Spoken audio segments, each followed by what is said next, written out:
Madame, Monsieur, bonjour. Merci d'avoir pris ce rendez-vous de l'information dont voici le sommaire. Le Conseil des ministres s'est déroulé hier en présence du chef de l'État Patrice Talon. Plusieurs décisions ont été prises. Vous suivrez le compte-rendu dans ce journal. La nouvelle est tombée également hier. Vivi, l'internationale grande voix de la musique béninoise, est décédée dans la nuit du mardi 15 au mercredi 16 février 2022. Elle a invité tout le peuple béninois à cultiver davantage la paix. Un extrait dans cette édition des propos de la grande diva de la musique béninoise et africaine. Avant le sommet Union européenne, Union africaine, Emmanuel Macron et plusieurs dirigeants africains étaient en réunion hier à l'Élysée pour discuter du terrorisme djihadiste au Sahel et du retrait des forces françaises du Mali. En voilà pour le sommaire, le développement dans un instant.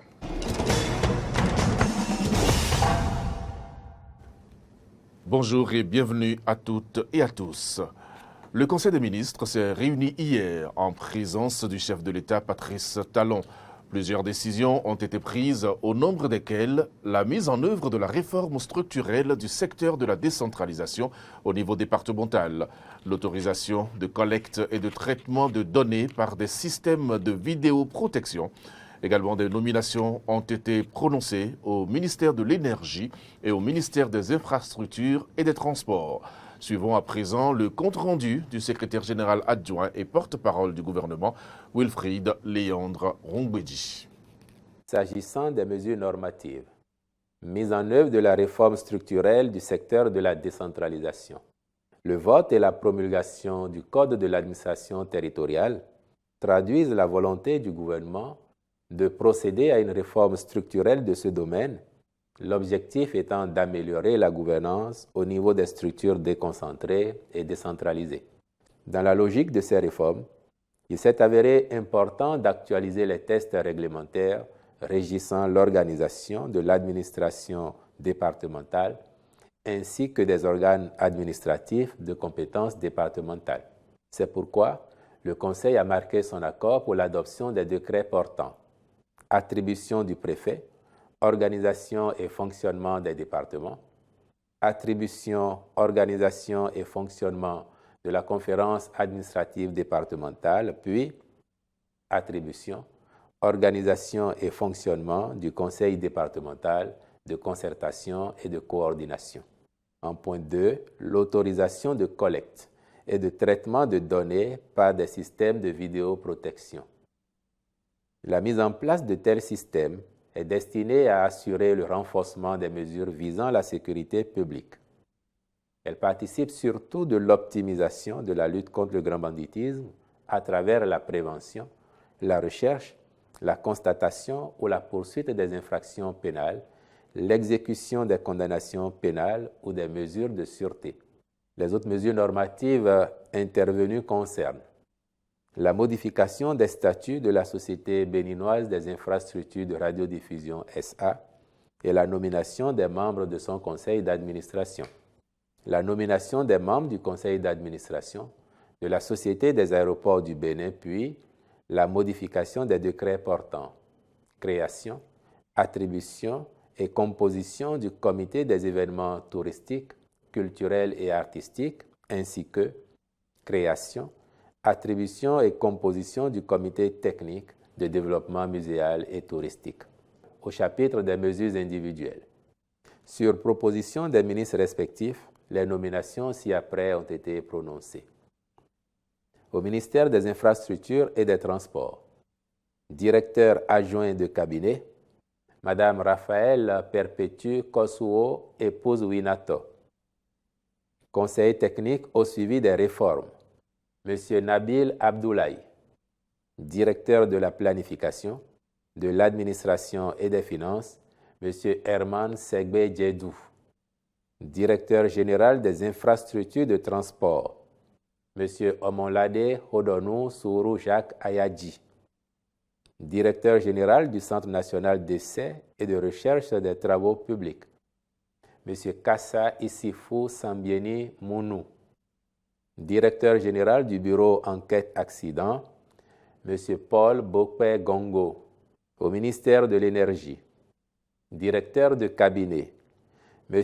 Armand S. Raoul Dakeoun, Directeur adjoint de cabinet, M. Ruffin M. Franck Tigri. Secrétaire général du ministère, M. M. Jean-Claude Gbadogbe. Voilà, c'était le compte rendu du Conseil des ministres d'hier, présenté par le secrétaire général adjoint du gouvernement, porte-parole, Wilfried Léandre Rongbedji. Information nationale toujours. Les membres du conseil communal d'Abomey-Calavi étaient en conclave hier. Objectif de cette assise, passer en revue les actions à mener dans le cadre de la validation du plan de travail annuel PTA 2022.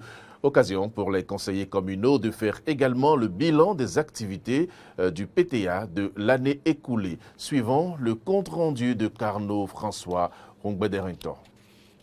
Le conseil communal de la mairie d'Abomey-Calavi a procédé ce mercredi 16 février à la validation de son plan de travail annuel PTA 2022. Présidé par le maire Angelo Arondino, ces assises sont d'une importance capitale car selon l'autorité municipale, le plan de travail annuel est un outil d'exécution efficace du budget d'une administration qui vise la performance au cours d'une année. Le plan de travail annuel PTA est un outil par excellence d'exécution efficace du budget d'une administration qui vise la performance au cours d'une année d'exercice. Pour concrétiser la vision du conseil communal, j'ai l'insigne honneur de présider cette séance et cette présente cérémonie pour rendre disponible cet important outil de budget, d'exécution du budget approuvé par l'autorité de tutelle conformément au test de la décentralisation en vigueur en République du Bénin. Ce document présente de façon claire et détaillée la déclinaison annuelle de la vision portée du Conseil communal axée sur les conclusions des États généraux des citoyens de la commune d'Abomey-Calavi tenus les 28 et 29 mai 2021. Il va plus loin en précisant que l'atelier de validation du PTA 2022 est aussi l'occasion d'opérationnaliser le plan d'action des conclusions de la réflexion économique pour la mobilisation des ressources de la commune. Sa mise en œuvre doit baliser le terrain pour la réalisation des grandes actions tirées des recommandations issues des dites assises. C'est aussi l'occasion d'opérationnaliser le plan d'action des conclusions de la réflexion économique pour la mobilisation des ressources de la commune. Vous convenez donc avec moi que le présent atelier contribuera à améliorer la qualité du projet de PTA 2022 soumis à votre appréciation en vue de sa validation. Par conséquent, votre rôle sera d'assurer la cohérence de ce document avec le budget primitif, le plan de développement communal PDC, les orientations au niveau national, particulièrement du programme d'action du gouvernement PAG, du président Athanase Guillaume Patrice Talon, mais aussi avec les actes des États généraux. Le plan de travail annuel PTA 2022 de la municipalité d'Abomey-Calavi a été réalisé dans une approche participative mettant en phase toutes les structures de l'administration communale. Le Bénin, l'Afrique et le monde sont en deuil. La nouvelle est tombée tôt hier. Vivi l'International, grande voix de la musique béninoise, est décédée dans la nuit du mardi 15 au mercredi 16 février 2022. Auteur d'un titre culte, Ndokoliji, Je suis à genoux, dans le cadre de la conférence nationale de février 1990, Victorine Agbator, de son vrai nom, à l'état civil donc, a toujours sensibilisé le peuple béninois à la culture de la paix.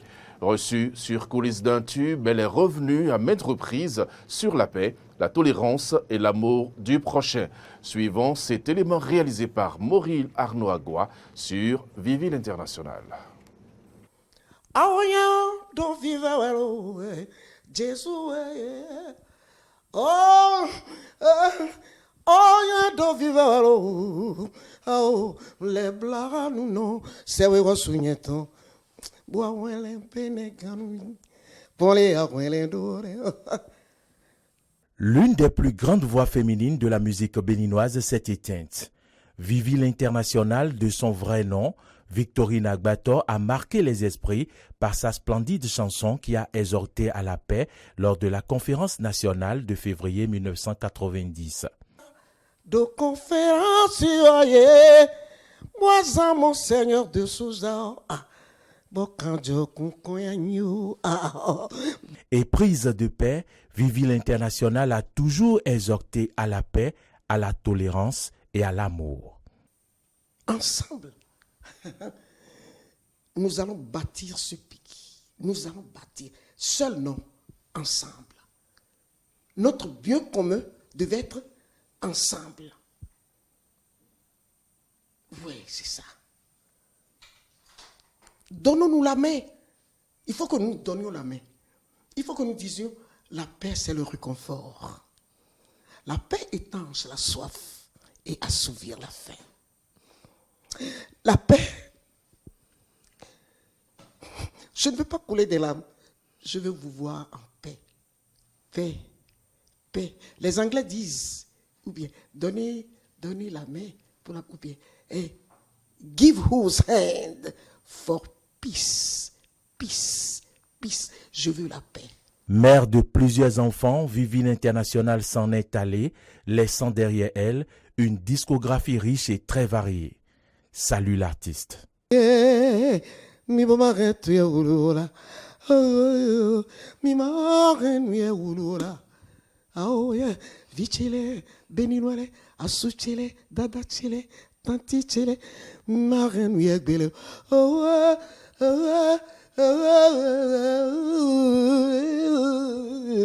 Merci beaucoup. Salut, effectivement, l'artiste Eden Télévision rend hommage à Vivi l'Internationale. Quelques nouvelles brèves à présent au Burkina Faso. Le lieutenant-colonel Paul-Henri Sandaogo Damiba a été investi hier à la tête du pays après avoir été déclaré président du Burkina Faso il y a quelques jours et 3 semaines après avoir pris le pouvoir par un coup d'État.